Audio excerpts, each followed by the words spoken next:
quero desde já pedir a vocês que abram suas Bíblias no livro de Atos dos Apóstolos, no capítulo de número 13. Atos, capítulo de número 13. Meus irmãos, hoje é um dia muito especial para essa igreja. É um dia muito especial para essa igreja. Hoje pela manhã nós tivemos uma reunião de liderança, que por sinal foi uma das manhãs mais especiais da minha vida. Um momento muito marcante, um momento de edificação, de consagração, de adoração, de partilha de testemunhos, e um momento onde a gente esteve também entrevistando os nossos irmãos missionários do Senhor. E passamos um bom pedaço aqui testemunhando das grandezas de Deus, dos feitos de Deus e dos seus maravilhosos propósitos. Eu não sei se todos vocês têm vivido uma vida cristã tão acordado ao ponto de conseguir perceber o que Deus tem feito em nosso meio. E quando eu digo que Deus tem feito em nosso meio, vai muito além de um tijolo que a gente coloca aqui nessa construção, ou mais um visitante que entra por essas portas.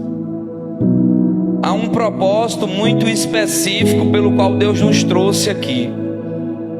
E alguns anos atrás Deus ministrava aos nossos corações, aos corações de algumas pessoas, dizendo que não queria apenas abrir uma porta e plantar mais uma congregação na cidade de Malta, mas Deus queria estabelecer mais uma agência do reino de Deus, uma agência do reino de Deus, irmãos. Nossa visão, a visão desse projeto que nós chamamos de Missão à Luz aqui na França, La Lumière, é ver o reino de Deus avançando sobre toda a face da terra. E a nossa missão dentro dessa visão é alcançar os perdidos e investir na vida de quem tem chamado. Então a gente se alegra quando pessoas vêm a Cristo por meio de nós, mas a gente se alegra também quando esse mesmo Cristo comissiona pessoas que Ele já salvou e impele essas pessoas a entregarem suas vidas ao serviço do reino. Quando a gente vê pessoas dizendo: eis-me aqui, Senhor, eu quero aprender, eu quero servir, eu quero dedicar a minha vida, nós nos alegramos muito, porque sabemos que isso é propósito do Senhor.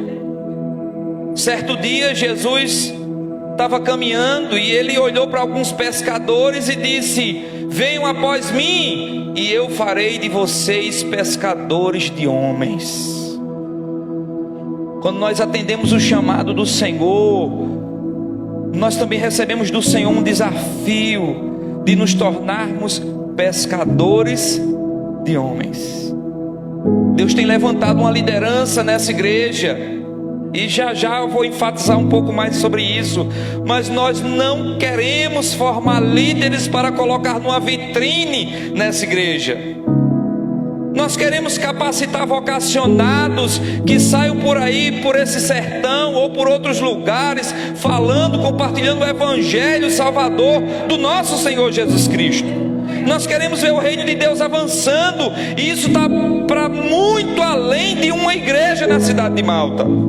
Está para muito além de eu e você vir aqui e ouvir uma boa palavra e voltar para casa emocionado.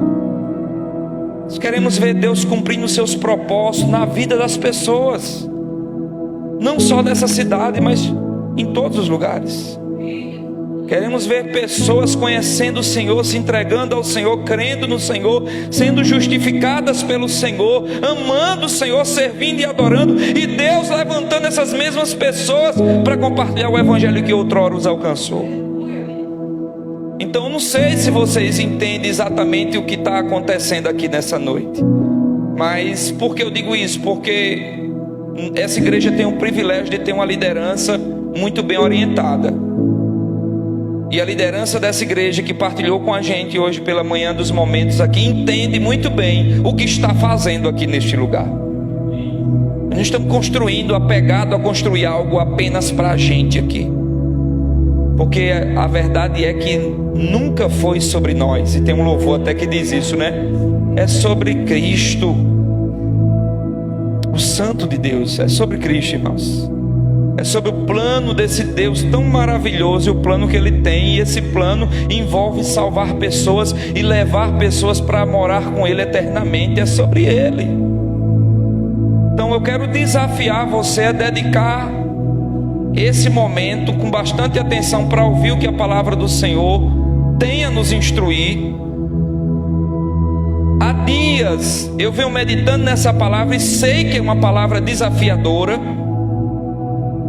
E eu não quero fugir disso, eu quero sair daqui desafiado e eu quero que Deus lhe desafie. Amém, irmãos? Eu quero que Deus lhe desafie mesmo. Se for para nos constranger, que nos constranja. Mas nós não queremos fazer de conta que somos discípulos de Jesus. Nós queremos ser uma igreja, como é a proposta do nosso aniversário. Para a semana que vem vamos trabalhar esse tema. Nós queremos ser uma igreja viva.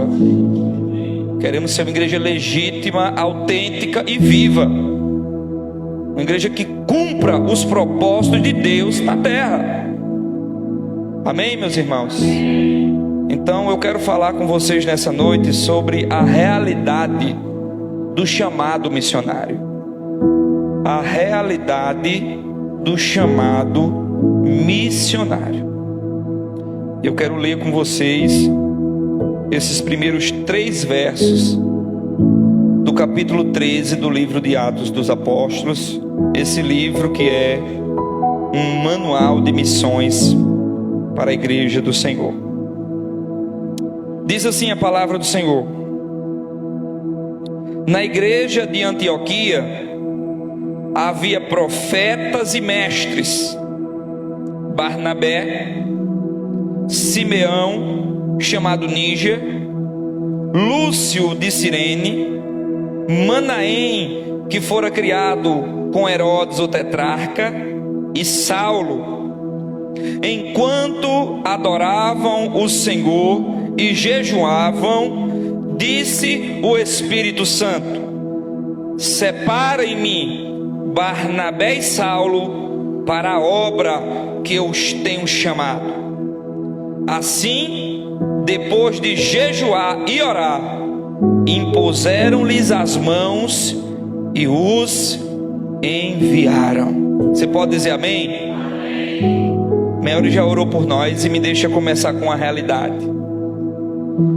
Meus irmãos, infelizmente, o mundo, e quando eu digo mundo, eu digo agora trazendo para uma realidade religiosa, digo mundo no sentido de alcance, onde quer que tenha um crente ou uma igreja. O mundo tem se tornado cada vez mais secularizado,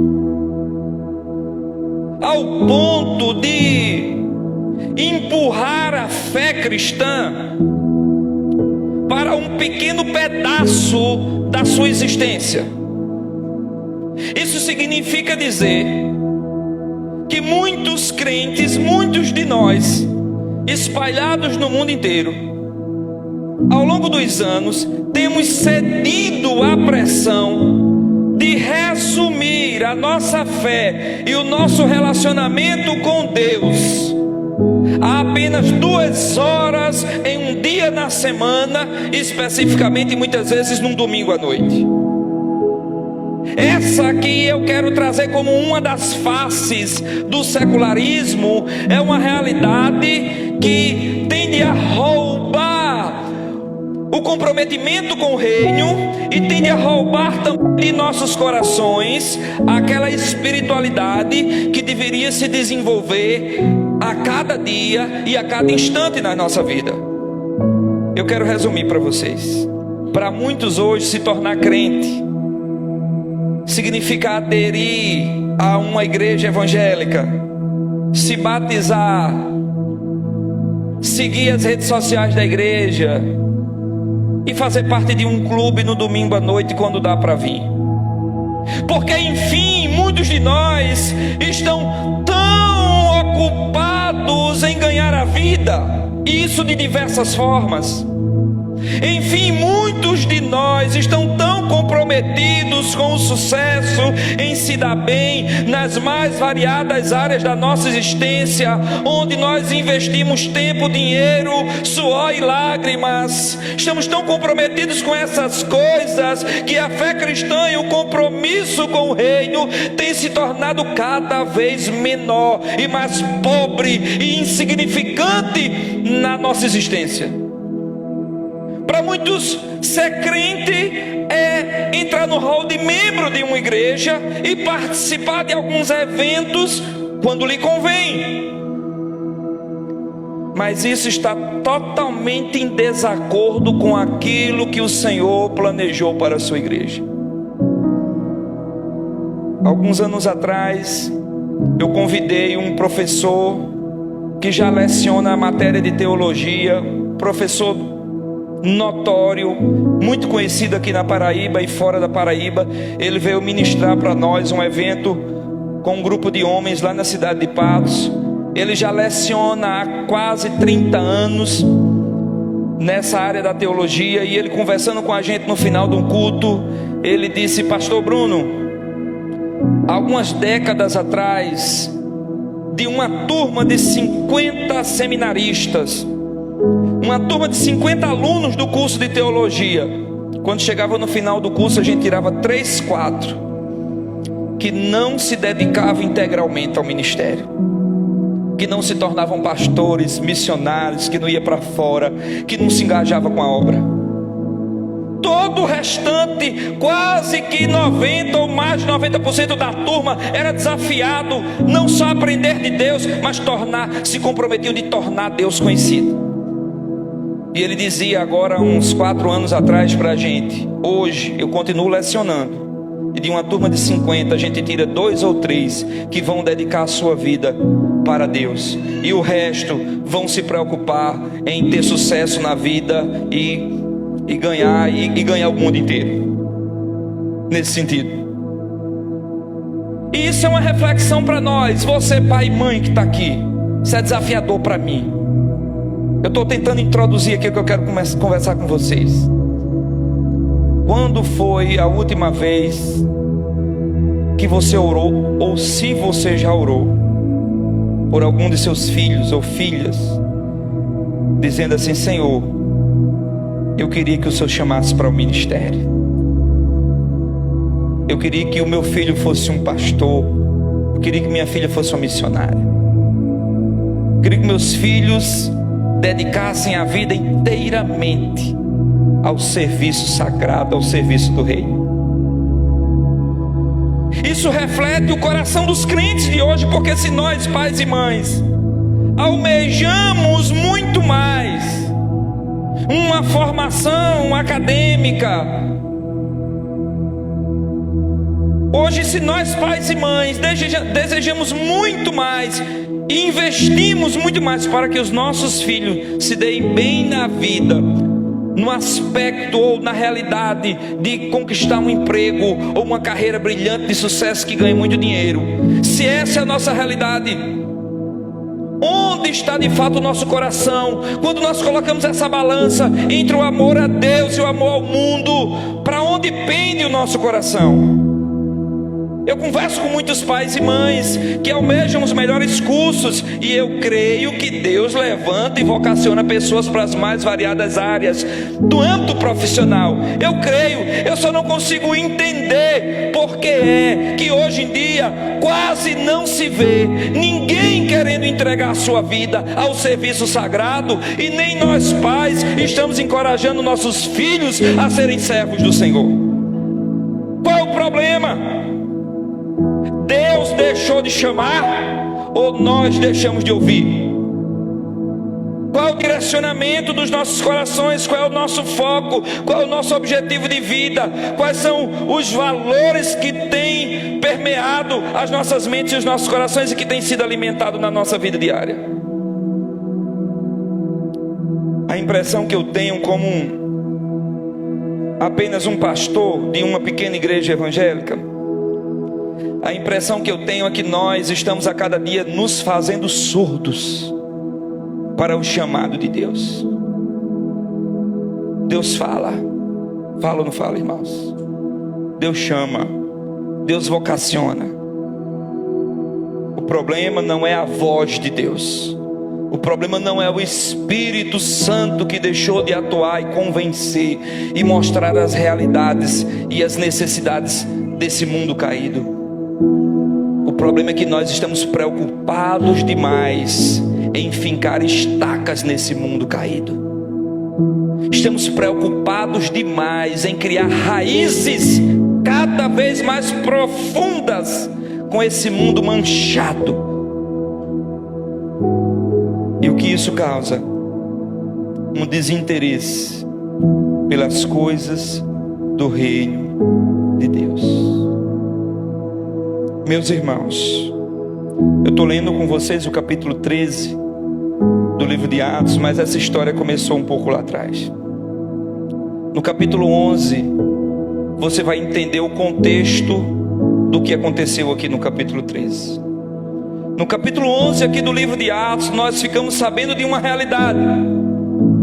A Bíblia diz que quando surgiu a primeira perseguição lá em Jerusalém, após o Pentecostes, e isso está registrado lá no capítulo 8, aquela perseguição que resultou na morte do primeiro diácono, a morte de Estevão. Aquela perseguição que aconteceu lá acabou empurrando os discípulos de Jesus para irem morar e ficaram dispersos em várias cidades. Aqui no capítulo 11 diz que alguns servos de Deus, daqueles que estavam na perseguição, que saíram de Jerusalém com medo da morte, eles saíram pregando o evangelho, e alguns chegaram em Antioquia. Quando eles chegaram em Antioquia, eles começaram a pregar o evangelho, e uma igreja abençoada se formou naquele lugar. Não tinha nenhuma estrela, não tinha nenhum apóstolo renomado, não tinha nenhum cantor gospel famoso. Aqueles irmãozinhos que estavam fugindo da perseguição e que entenderam que era compromisso que eles assumiam diante de Deus de testemunhar o evangelho onde quer que fossem, quando chegaram em Antioquia, plantaram igreja. E aquela igreja começou a desenvolver. A graça do Senhor foi derramada de maneira especial naquela igreja. Foi derramada de maneira tão especial que lá em Jerusalém, na igreja mãe, onde tudo começou, onde o Espírito Santo desceu no Pentecoste, onde Pedro pregou o primeiro sermão e 3.000 pessoas se converteram, lá em Jerusalém ficaram sabendo que tinha algo acontecendo lá em Antioquia. Ficaram sabendo que tinha um povo que estava se multiplicando e que estavam servindo a Deus com alegria de coração e com muito comprometimento. Então a igreja fez o seguinte: vamos enviar um líder para apoiar naquela obra lá. A igreja de Jerusalém pegou um homem chamado Barnabé, um servo abençoado. A Bíblia diz aqui que ele era um homem bom, e envia Barnabé lá para Antioquia para ajudar naquela igreja que estava sendo recém-formada, mas aonde Deus já estava operando tremendamente.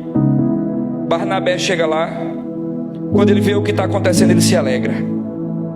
Diz a Bíblia que Barnabé, naquele primeiro momento, a ação que ele teve foi orientar os irmãos tão somente que permanecessem firmes, porque ele já havia firmeza na igreja.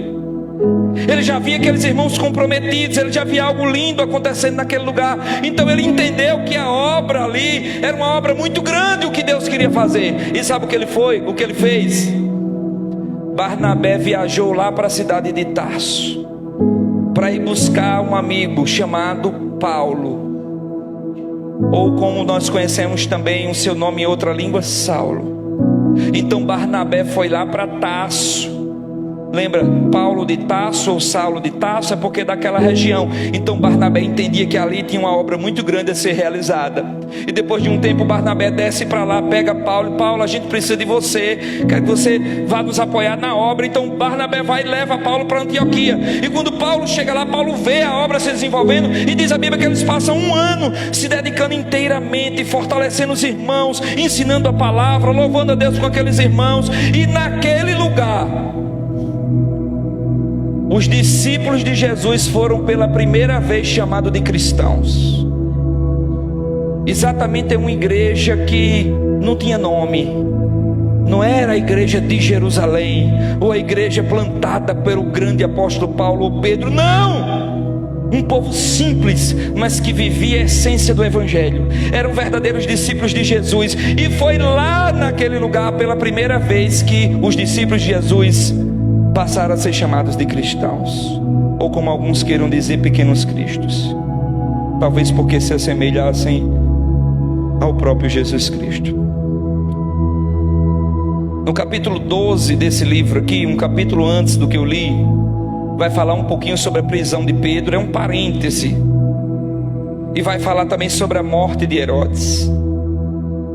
No capítulo 13 o foco volta a ser a igreja de Antioquia. Então agora no capítulo 13, o que é que está acontecendo? 5 líderes, incluindo Paulo e Barnabé e mais 3, cada um de uma região diferente, de um estilo de vida diferente, e que tinha inclusive sido agregado à igreja por meio de uma realidade diferente. Esses 5 líderes da igreja estavam ali adorando a Deus na sua vida cotidiana, servindo a Deus e jejuando.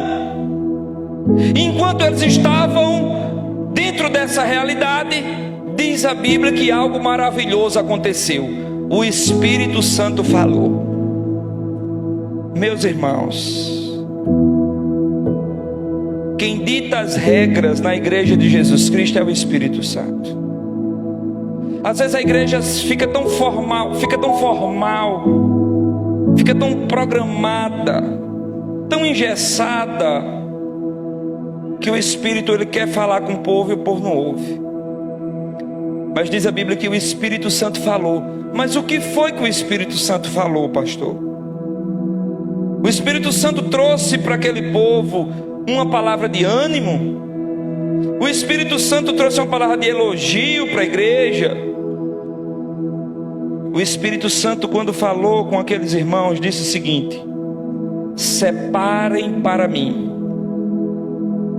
Paulo e Barnabé para a obra que eu os tenho chamado. O Espírito falou, mas quando o Espírito falou, foi para fazer um chamado missionário, foi para fazer uma convocação, e aqueles irmãos estavam atentos. Olha como é interessante. Hoje parece que o foco das igrejas é tão centrado em nós mesmos, que para nós é inviável ouvir o Espírito pedir algo de nós, quando na verdade estamos gastando a maior parte do nosso tempo pedindo coisas de Deus, ao invés de fazermos coisas para Deus. E o Espírito disse: separe para mim Paulo e Barnabé para a obra que eu os tenho chamado. Prontamente a igreja orou, ainda na atitude de jejum e de consagração, impuseram as mãos sobre aqueles homens e enviaram aqueles homens. Sabe o que aconteceu? A grande e conhecida como primeira viagem missionária. Esses homens foram enviados, a igreja entendeu isso, liberou esses homens. Paulo e Barnabé saíram, formaram uma equipe missionária, implantaram várias igrejas. E depois, lá no capítulo 15, eles voltaram para prestar conta com a igreja de tudo que Deus tinha feito no decorrer do caminho. Irmãos, eu quero chamar a atenção de vocês nessa noite para uma realidade muito importante. Ou o nosso foco como igreja é fazer a vontade de Deus e cumprir o seu chamado, ou nós precisamos parar e refletir e até mesmo duvidar se nós já fomos encontrados pelo Senhor. Amém, irmãos? Se nós já fomos encontrados pelo Senhor. A realidade do chamado, e eu quero destacar algumas coisas aqui com vocês em relação à realidade do chamado. Primeira coisa, eu quero que você guarde nessa noite. Primeira coisa que me chama a atenção é sobre o ambiente do chamado. O ambiente do chamado. Diz a Bíblia aqui no versículo 2: enquanto adoravam, ou em algumas versões, serviam. Enquanto eles estavam servindo. E essa é uma palavra que envolve muitos significados. Enquanto eles adoravam o Senhor e jejuavam, disse o Espírito Santo: separem para mim Barnabé e Saulo. Eu quero destacar isso aqui para você. Eu fico com o pé atrás quando eu vejo pessoas que não estão vivendo a realidade da igreja. Diz o versículo 1 que ali tinha um ministério da palavra muito bem solidificado, havia pastores e mestres. Havia um ambiente de ensino e de revelação de Deus. Nesse ambiente de ensino e de revelação de Deus, eles ainda jejuavam e trabalhavam, eles serviam a Deus. É nesse ambiente de comunhão, de consagração, de adoração e de serviço que o Espírito Santo vem e faz o seu chamado. Hoje em dia existem muitos falsos chamados sendo realizados por aí, ou supostamente realizados por aí, porque tem gente que nem congrega direito, tem gente que nem trabalha na obra, tem gente que nem cultua, nem adora como deveria, vive mais em casa e mais falta do que participa das atividades da igreja. E ainda muitas vezes aparecem do nada dizendo que Deus chamou e chamou para uma obra. Existe um ambiente onde o Espírito Santo se manifesta, e se manifesta com liberdade e alegria. É no ambiente da adoração, é no ambiente do jejum, da consagração, é no ambiente do serviço, é no ambiente do trabalho, é no ambiente onde a palavra de Deus está sendo ensinada e a vontade de Deus está sendo revelada. É num ambiente como esse que o Espírito Santo vem e chama. Qualquer outro tipo de chamado à parte aí, fora essa realidade, eu duvido muito. Existe um ambiente, irmãos, para o chamado acontecer. Às vezes a gente não participa. Quando vai, não vai com coração para cultuar a Deus, não está orando mais, não jejuma, não adora, não serve, não trabalha, não faz quase nada. E no final a gente diz assim: eu não tenho um chamado missionário não. Como é que o Espírito Santo vai falar com você numa realidade dessa?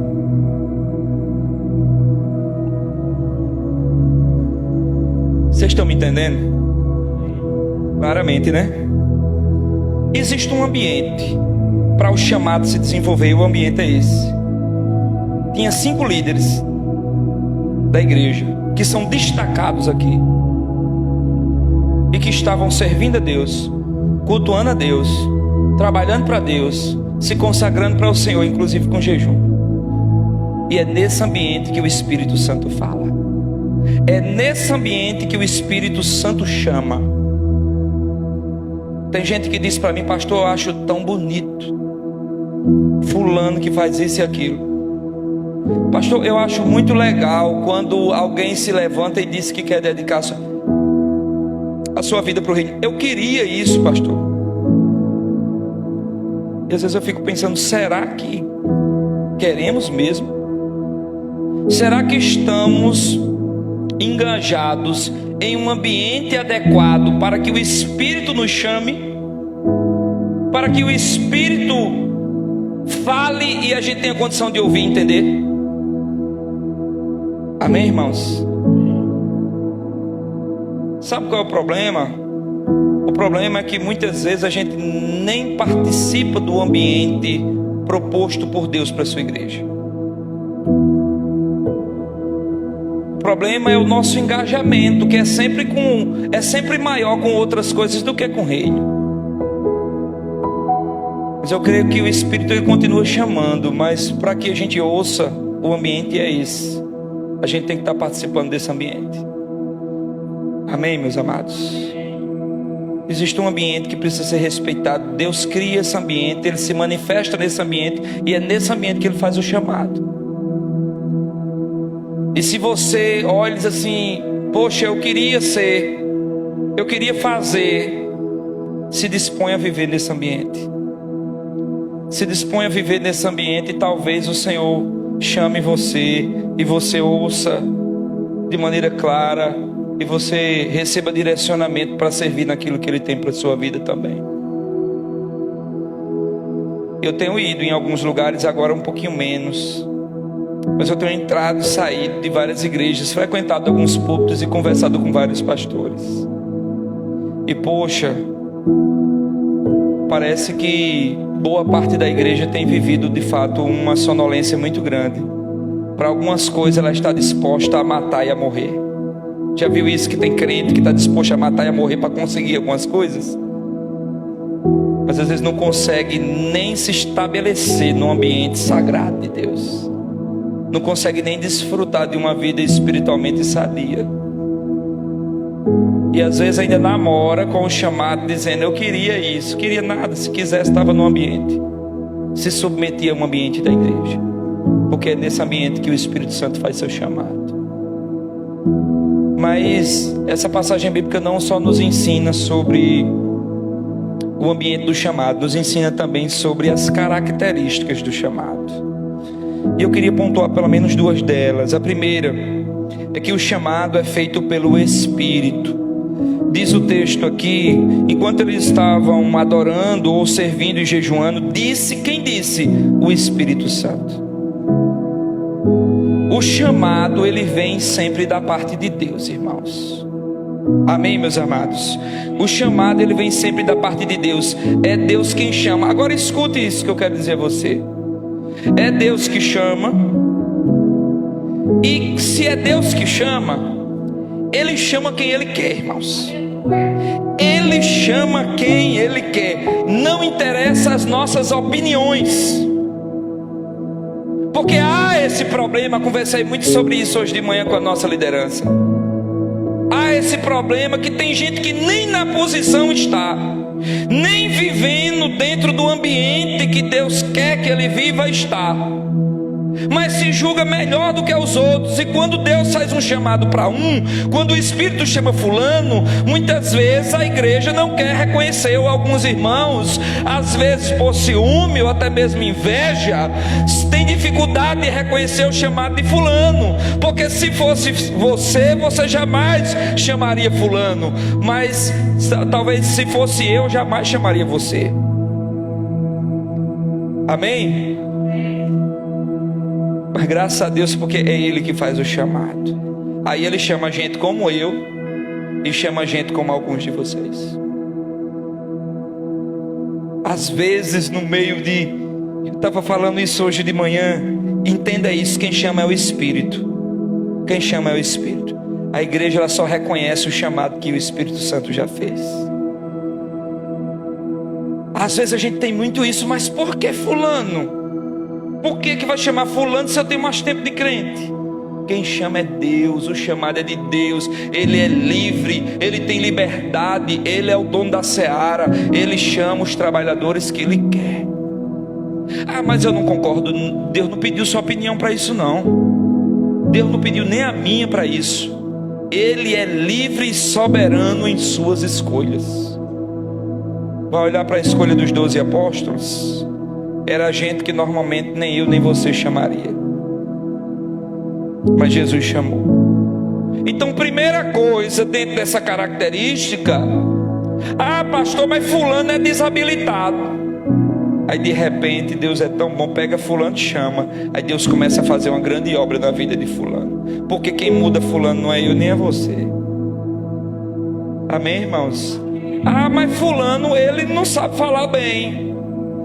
Aí Deus pega fulano e usa de uma forma tão interessante que jamais você teria condição de fazer o que Deus está fazendo através da vida de fulano. É o Espírito Santo quem chama, ou seja, é Deus que faz o chamado.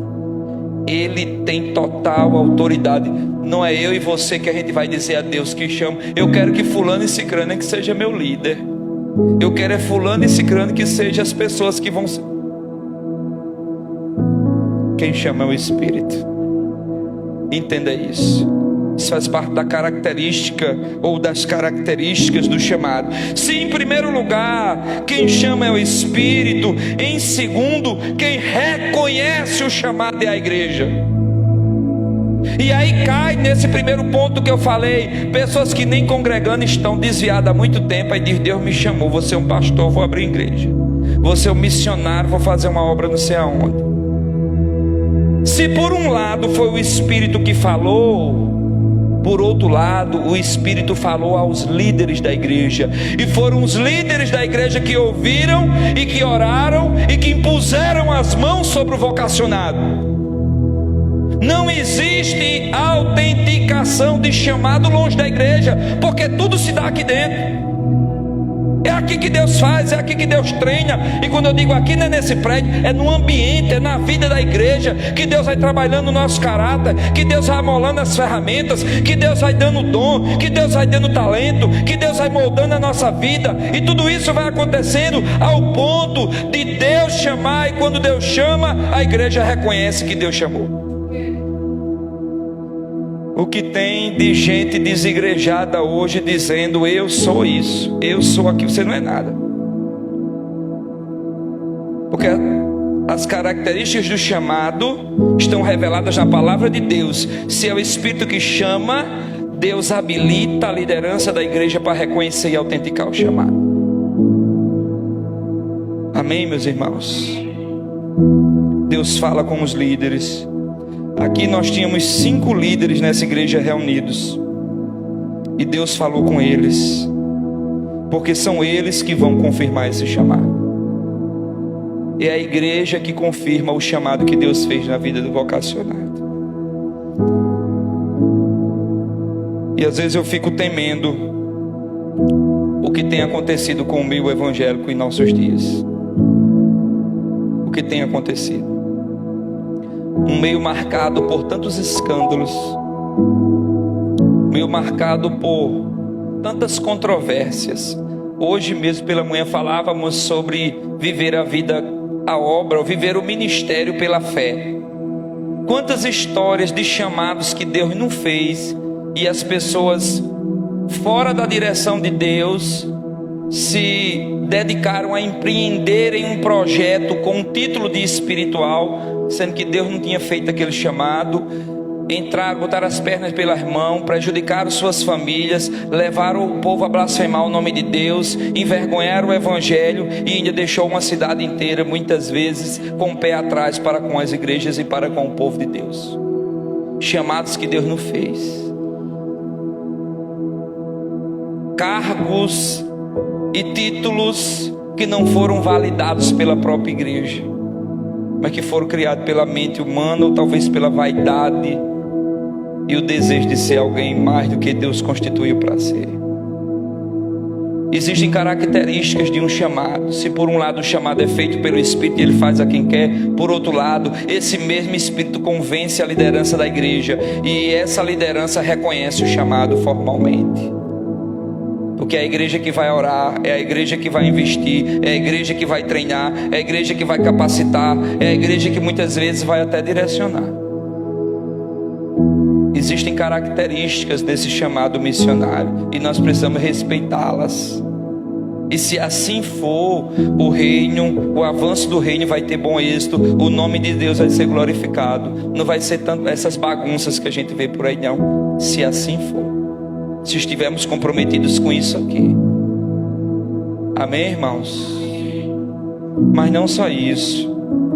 Se existe um ambiente onde o Espírito se revela para chamar, se existem características para o chamado, existem também direcionamentos específicos que muitas vezes o próprio Deus faz para o chamado. Enquanto partilhávamos hoje, pessoas que não era para estar aqui, não tinha motivo, razão de estar aqui em Malta, aí estão aqui por conta de um direcionamento que foi feito pelo Espírito Santo de Deus. Se a gente parar para contar uma pessoa que não crê em Deus e que não entende os seus propósitos, a pessoa vai dizer assim: mas o que é que vocês estão ganhando mesmo? Não, tem alguma coisa por trás. Tem alguma coisa por trás. Esse pastor, ele tem coisa por trás aí. Esses irmãos não vieram se não tivesse uma proposta boa, não. Hein, Clemas? Tiago, Raquel, Raif. O que é, Mel? O que é que esse povo está fazendo aqui? Existe um direcionamento para o chamado. Deus revela para nós o que fazendo e quer fazer, e a gente tão somente como um imã, a gente se une a Ele, e Ele usa a nossa vida como quer. Diz a Bíblia aqui duas palavras para isso, para a gente entender aqui a questão do direcionamento do chamado. E jejuavam, e disse o Espírito Santo: separem-me Barnabé e Saulo para a obra que eu os tenho chamado. A separação e a obra. Primeiro o Espírito diz: separe. E essa palavra separar significa apartar ou colocar à disposição. Está lá aquela liderança, e o Espírito Santo falou e disse: coloque à disposição da minha obra fulano e cicrano. Separa que eu tenho um negócio. Separe, mas não é separar, agora volta a dizer: separe para colocá-los numa vitrine. Nós estamos formando liderança para botar vitrine aqui, não, irmãos.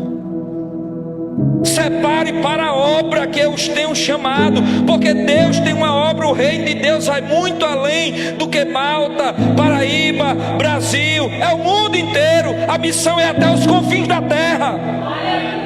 É até os confins da terra. E o crente verdadeiro, ele está comprometido com o avanço do reino, não só na sua comunidade local, mas no mundo inteiro.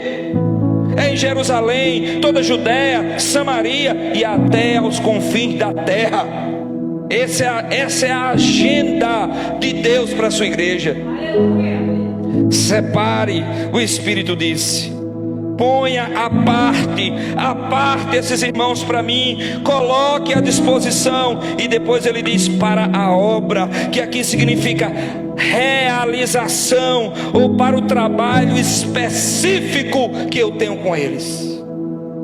Se eu perguntar a você hoje, nessa noite, você sabe o que Deus quer especificamente para você, no que diz respeito à dinâmica do reino, o avanço do reino na obra do Senhor?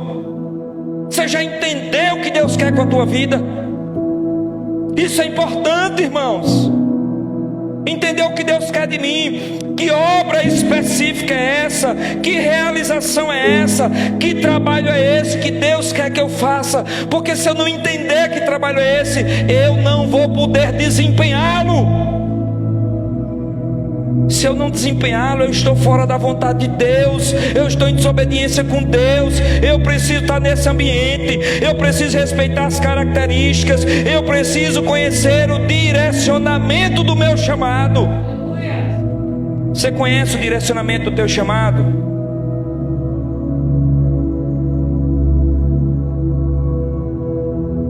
O Espírito chama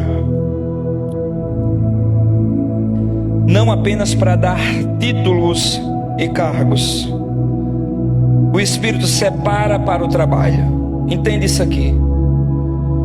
O Espírito separa para a obra. E a partir daí, os reconhecimentos acompanham. Amém, irmãos? Tem muita gente que aqui, graças a Deus, isso aqui é uma realidade que não se traduz, eu acredito, nessa igreja. Mas nós, como igreja evangélica, eu nos incluo, tomo liberdade para isso. Incluo essa igreja também assim, nesse sentido. De maneira geral, muitas pessoas almejam títulos e cargos. O problema é que elas ainda não ouviram o chamado e se colocaram para trabalhar.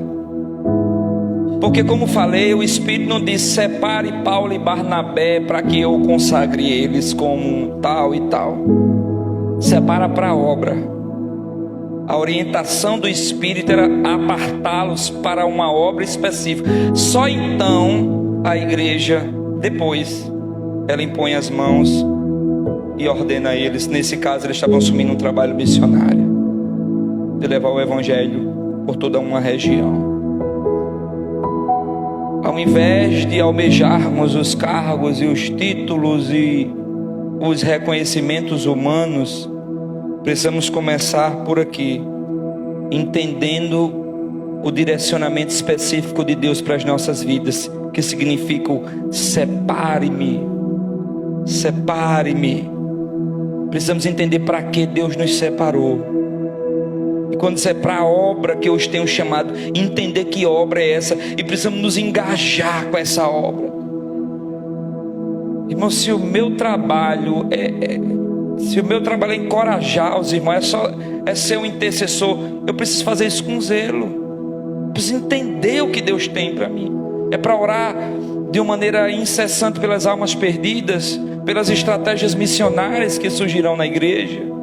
Se o meu ministério é para cuidar de crianças, discipular essas crianças, ou até mesmo para ajudar os pais e mães nessa difícil tarefa de educar os seus filhos, se meu papel é esse, se a obra é essa, eu preciso me dedicar a isso. Títulos e reconhecimentos são uma consequência de um trabalho desempenhado e comprovado. 1 Coríntios capítulo 9, eu acho que lemos hoje pela manhã também, quando Paulo disse: o que eu tenho para comprovar é isso aqui. E o que é isso aqui de Paulo? É o trabalho que eu desempenhei no meio de vocês. Vocês são o selo, a garantia, a prova do meu apostolado. Eu não preciso estar dizendo nada, eu vou trabalhar. E o meu trabalho vai demonstrar o que Deus me chamou para fazer. Que ofício eu recebi da parte do Senhor. Então existe um direcionamento para o chamado. Eu desafio você nessa noite a sair daqui dizendo: o que é que tu quer de mim, Deus? O que é que o Senhor quer que eu faça? Seja você uma criança, um adolescente, um adulto, Deus nos chamou para muito além de viver essa vida, como falei, secularizada, que não está nem aí para a realidade, o cuidado com os irmãos, a preocupação. Às vezes é aquele negócio muito distante. Irmãos, não estamos brincando de ser crente não. Daqui a pouco Jesus vem. Jesus quer usar a sua igreja de maneira poderosa na face da terra. Cada reunião que a gente marca é para orar, é para ler a Bíblia, é para se preparar, é para ter comunhão, é para estar forte, é para ter entendimento, é para amolar as ferramentas, para servir, para trabalhar, para tornar Deus conhecido. É para isso. Se não fosse, não era por besteira não, que eu não estava nem aqui, irmãos. Se for para passear, que eu vou passear em todo canto. Entender o que significa fazer parte de uma igreja, entender o que é ser crente, o que é ser discípulo, envolve um chamado para sermos pescadores de homens. Se tem um direcionamento, se tem características, se tem um ambiente, tem também uma resposta. E é isso é uma das coisas que eu acho mais lindo nessa passagem bíblica. Por sinal, foi essa passagem, refletindo de uma maneira diferente, mas essa passagem foi a minha despedida de uma outra igreja onde pastoreei. Versículo 3 diz assim: depois de jejuar e orar, impuseram-lhes as mãos e os enviaram. Entenda uma coisa: tinha aqui nesse grupo de líderes Barnabé, Simeão, Lúcio, Manaém e Saulo. Quais são os dois nomes mais conhecidos e notórios no meio desse grupo? Os principais líderes dessa igreja nesse momento: Saulo e Barnabé.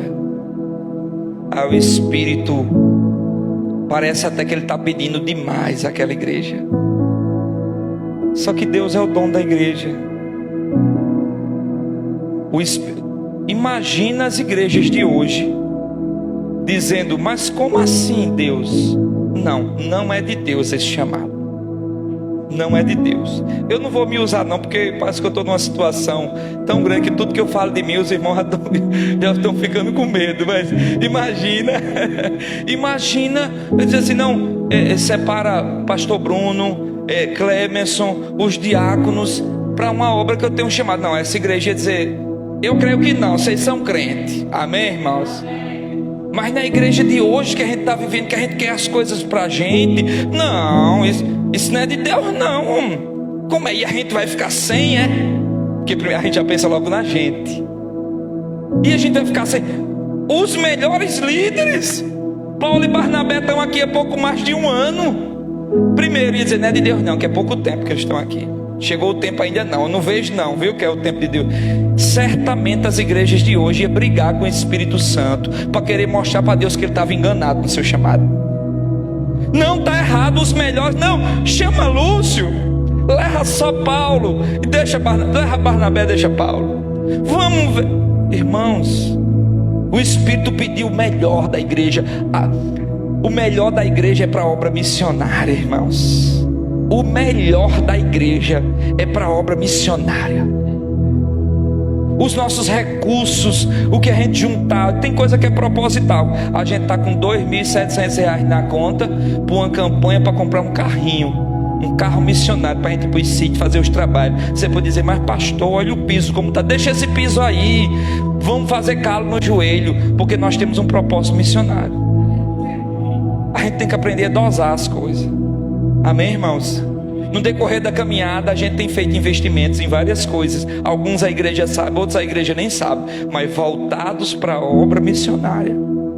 Porque o melhor de uma igreja tem que ser para a obra missionária, tem que ser para o avanço do reino. E eu acho lindo, porque o Espírito pede: separa para mim fulano e cicrano. A igreja não briga não. Imediatamente ele se reúne, jejum, oração. Aquilo foi entendido pela igreja, então eles impuseram as mãos e enviaram, irmãos. Hoje talvez, se sair um líder aqui, Tiago e Raquel, tem um chamado de Deus para fora do país. Talvez isso não vai acontecer, porque a gente já está sendo vacinado. Mas talvez em uma outra realidade, quando chegar o tempo, a gente ia dizer assim: perdemos Tiago e Raquel. Não perdeu Tiago e Raquel não. O reino ganhou Tiago e Raquel lá. Nós vamos fazer o envio com maior alegria. E pode ser até gente aqui que nem sabe ainda e que o Espírito não falou, mas quando ele falar, essa igreja aqui está pronta para liberar você, apoiar você, abençoar você, aonde quer que Deus queira te usar, irmãos. Vocês são propriedade da missão à luz de Jesus. Onde ele quiser usar o seu povo, ele vai usar o seu povo. Que não tem esse negócio não. Quem pagou o preço pela igreja foi Cristo. O homem das mãos furadas é Cristo. Não é do pastor, não é do pastor presidente, não é da missão à luz, não é do CNPJ, é de Jesus. O Espírito chama quem quer, a igreja reconhece e ela vai dar. Se Deus disser: faça o que faça com esse prédio, com um banco, com cadeira, a gente senta no chão e a gente investe na obra missionária. Estou nem aí. Amém, irmãos? E não fiquem com raiva de mim não, porque arriscado. Eu vivia dizendo na outra igreja, os irmãos eram tão acostumados ao cultinho de domingo. Eu dizia: não venha, não brinque não, que um dia desse eu vou encostar um caminhão de 6 horas na porta da igreja. Quando vocês chegarem tudo cheiroso, engomado e arrumado, eu vou botar tudo em cima do caminhão. No domingo a gente fecha a igreja, vamos cultuar lá no sítio, lá no meio do mato. A obra missionária, irmão, tem que ser primazia, prioridade na igreja. Então aqui nós vemos a postura dessa igreja: orando, consagrando e enviando. Paulo e Barnabé eram os homens mais, talvez, capacitados e notórios dentre aquele grupo. O melhor que a igreja tinha, mas mesmo assim, eles simplesmente entregaram, a igreja entregou. Sabe por quê? Porque o melhor de uma igreja deve sempre ser dedicado à obra missionária. Nós não estamos formando obreiros para ficarem aqui ociosos, um batendo no outro, meio mundo de cadeira aqui. Já viu aquele povo bonito que senta aqui? Menino, tem lugar que tem mais gente aqui do que embaixo. Eu fui uma vez numa, inventei de ir assim, e hoje já zombaram de mim, porque eu nunca boto a gravata, mas eu já fui de usar, porque está muito quente, e as blusas não estão dando também, tem umas que não estão dando mais. Mas eu disse: os missionários que vão ser consagrados, venham bonitos. Aí eu disse: não vou por baixo não, vou ficar por baixo não, eu vou botar uma gravata aí. Mas eu fui de um lugar de gravata que estava todo mundo de paletó, mas eu me senti tão humilhado. O povo olhava para mim assim e já até meio que descrever: tu é da igreja tal, né? Eu digo: eita, então eu sou menor, eu sou menorzinho mesmo. Me colocaram quase como um desviado. Mas irmãos, aqui nós não vemos uma igreja individualista, egoísta e nem centrada nela mesma. E a gente não vai ser essa igreja, pelo amor de Deus. Nós vemos aqui uma igreja unida, líderes de várias realidades e nacionalidades também. Uma igreja unida, engajada, comprometida, estavam em reuniões ali servindo o Senhor, mas uma igreja também sensível ao Espírito Santo. Precisamos ser essa igreja unida, engajada e sensível ao Espírito Santo de Deus. Se você entendeu, você vai dizer amém. Amém. Que bênção, irmãos. Essa é parte da realidade do chamado missionário. A Bíblia tem muito mais coisas para nos ensinar sobre isso, mas era o que eu queria partilhar com vocês nessa noite. Eu queria chamar aqui na frente o nosso irmão Raif, nossa irmã Raquel e nosso irmão Tiago. Quem está com a gente aqui já há um determinado tempo sabe que vocês podem dar um passo mais para frente, por gentileza. Pronto, obrigado. Clemerson, por gentileza, presbítero Clemerson. Quem está com a gente já há um certo tempo sabe que esses irmãos foram apresentados na igreja como pessoas, devido ao que nós já conhecíamos sobre eles previamente, e devido à maneira com que eles chegaram aqui, exatamente em uma postura de comprometimento integral com o reino. Alguns, e eu não quero citar isso novamente, mas na verdade abrindo mão, se esvaziando de alguns projetos pessoais, de sonhos, de várias coisas, para se submeterem a viverem dentro dessa realidade, para poder aprender mais e poder servir melhor. E a gente meditou hoje pela manhã que pessoas como essas, nessa ocasião específica, porque a gente sabe que tem vários outros líderes aqui, pessoas que fazem pela obra de Deus, mas pessoas como essas, disse Paulo lá em Filipenses, precisam ser honradas, precisam ser reconhecidas. E eles vieram para cá e a gente apresentou eles na igreja há mais de um ano, que estavam em treinamento missionário. Ao longo desse processo, eles participaram de vários tipos de treinamento, tanto treinamento prático como um treinamento teórico. Por exemplo, me deram muito orgulho agora há pouco, eles três concluíram um curso de formação de liderança que foi feito à distância pelo nosso pastor presidente, pela nossa denominação. Nesse curso a gente reuniu pessoas de 5 igrejas diferentes da Missão à Luz em vários lugares. Inclusive algumas pessoas até não conseguiram acompanhar o curso, foi bem puxado, bem desafiador. Mas aqui de Malta, eles três, mais o casal Clemerson e Vânia, mais eu e minha esposa, mas eu vou falar agora especificamente deles, concluíram o curso com votos de louvor. Foram super elogiados pela liderança do curso, honraram toda a parte do curso, e eles têm mais do que isso aprendido juntamente conosco aqui na igreja e servido. E nós os desafiamos a continuarem entregando suas vidas ao serviço do reino, e eles disseram sim. E nessa noite nós vamos estar consagrando-os a partir do ofício missionário. Raif já é chamado de missionário aqui há um tempo, Raquel, Tiago, de certa forma pelo contexto em que chegaram aqui, mas hoje, de uma forma consciente, grata e carinhosa, essa igreja vai consagrá-los como missionários, reconhecendo o comprometimento deles e o amor deles para com o desenvolvimento dessa obra e o avanço do reino. É uma honra para nós reconhecê-los, porque Deus chamou eles e a gente viu isso.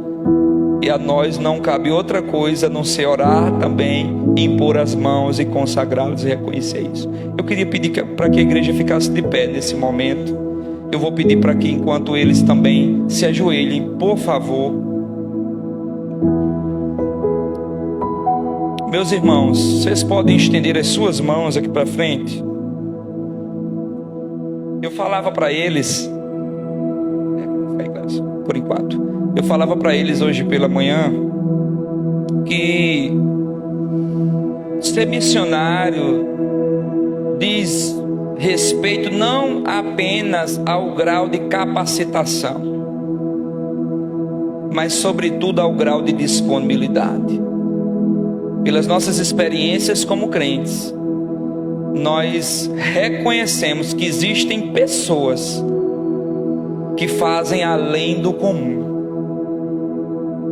Existem pessoas que vão muito além do que normalmente nós fazemos como membros do corpo de Cristo.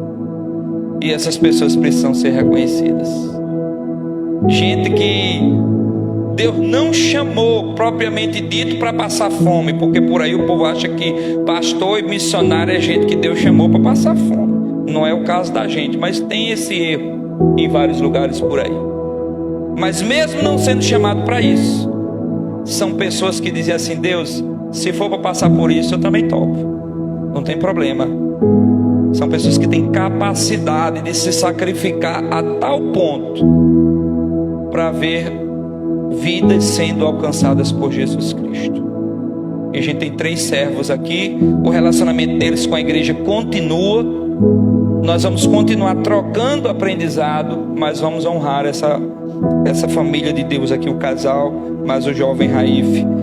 E vocês, quem não conhece a fundo o testemunho pessoal de cada um deles, vai ter a oportunidade, depois de conversar com eles, de procurar saber e de ser edificado também por esse testemunho. Amém? Toda a igreja estende as mãos aqui para frente. Aleluia, Jesus. Aleluia, Jesus. Aleluia. Pode vir aqui para trás de mim. Passa do meu lado. Põe a mão na cabeça deles dois aí, por favor. Deus, em nome de Jesus, como ministros do Evangelho, servos ordenados ao sagrado ministério, nós apresentamos diante do Senhor e da tua igreja a vida de Tiago, de Raquel e de Raif. Esses servos a quem o teu Espírito Santo um dia chamou. Esses servos que têm se submetido durante todo esse tempo ao processo que aprove ao Senhor destiná-los a viver. Esses servos que com o coração humilde dizem ainda hoje que querem continuar crescendo, aprendendo, amando e servindo a Deus. Nós queremos consagrá-los nessa noite. Pai, toma o Tiago em tuas mãos, toma a Raquel em tuas mãos, toma o Raif em tuas mãos, e a igreja nessa noite os consagra ao ofício sagrado de missionários, Senhor. Que essa igreja honre ao Senhor, cuidando deles, respeitando eles e cooperando com o crescimento deles e com o ministério deles. Que eles continuem com esse amor, com esse zelo, com essa dedicação, sendo exemplo para essa igreja e exemplo para todo o teu povo, por onde o Senhor os levar. E essa igreja, Missão à Luz em Malta, reconhece esse ofício missionário desses 3 irmãos, e nós fazemos isso em nome de Jesus Cristo, e todos dizem amém. E vamos dar uma salva de palmas para Jesus.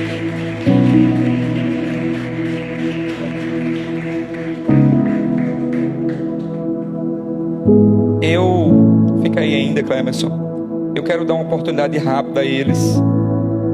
Se eles quiserem dizer em poucas palavras algo para a igreja, seja algo acerca da gratidão, dessa natureza, vocês vão ficar à vontade. Deixa eu começar contigo. Só da igreja em graça e paz, Senhor. Meus irmãos, eu quero só agradecer a Deus por esse momento. agradecer pelo acolhimento da igreja e que nós, devido ao nosso alcance, nós estamos aqui disponíveis para seguir e caminhar para a obra do Senhor, o reino avançar, em nome de Jesus.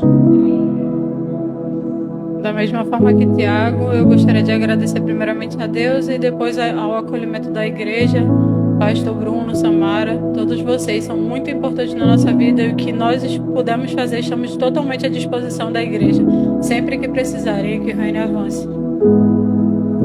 Amém.